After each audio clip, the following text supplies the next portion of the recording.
Jésus-Christ a saigné à 7 endroits différents. Et le premier endroit où Jésus a saigné, c'est le dos. À ce niveau, il a été flagellé. Et vous voyez, à un moment donné, ce qui a été utilisé comme fouet, il y avait des bouts de pointe, d'accord, qui faisaient que finalement, quand il était fouetté, c'est sa chair qui était labourée et qui se détachait, n'est-ce pas, et qui tombait. Il n'y avait pas que le sang, il y avait sa chair également.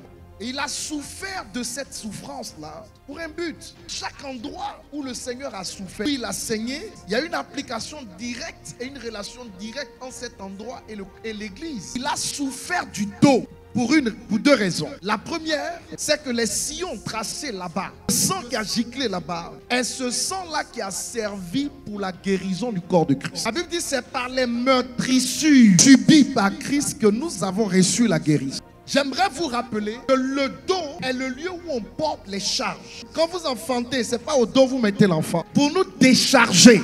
À tous ceux qui sont fatigués et chargés, venez à moi, je vous donnerai du repos. Et le repos s'obtient par l'action subie par Christ à partir du dos. Trissure là-bas, nous sommes guéris et déchargés de toute infirmité et de toute catastrophe. Ensuite, il a saigné de la tête. Au niveau de la tête, ils ont pris une couronne d'épines.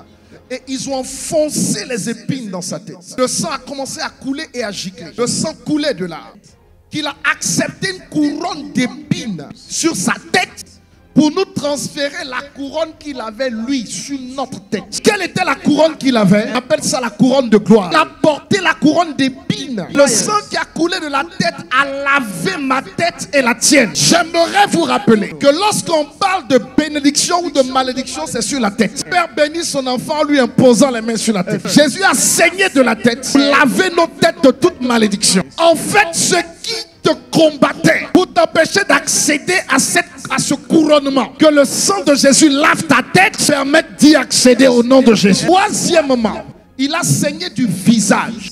Ils l'ont frappé, ils ont tiré sa barbe. Pour un juif, la barbe est le symbole de l'honneur et de l'intégrité. Un homme sait que tirer la barbe, ça fait très mal. Cracher sur son visage et ils l'ont frappé au visage. Et il saignait du visage. Écoutez ceci. En réalité, lorsqu'ils l'ont fait ainsi, c'était pour un but. Jésus a accepté de souffrir du visage que toi et moi, nous ne puissions pas souffrir à ce niveau-là. Ça veut dire quoi? Lorsqu'une personne est dans l'embarras, lorsqu'une personne est dans la honte, ce qu'elle refuse que les autres voient, ce n'est pas son corps, c'est son visage. Il y a des endroits où tu ne vas pas, non pas parce que tu ne veux pas que ton corps y soit, mais parce que tu ne veux pas qu'on voit ton visage là-bas. La face, le visage, est ce qui présente le corps. Et Jésus a été frappé à ce niveau-là pour que le sang sorti de son visage lave le tien et le mien. Je suis en train de te dire que là où tu avais honte, tu n'auras plus honte. Ce qui t'avait embarrassé sera embarrassé. Le sang a lavé notre visage. Mais ce n'est pas le sang du dos qui lave le visage. Le sang du visage qui lave le visage. Pour enlever, n'est-ce pas, ce qui t'avait embêté et qui faisait que tu ne pouvais plus te présenter devant les autres. Crois-moi. Believe me. Les gens qui ne veulent pas te voir en 2023 vont te voir. We'll see you.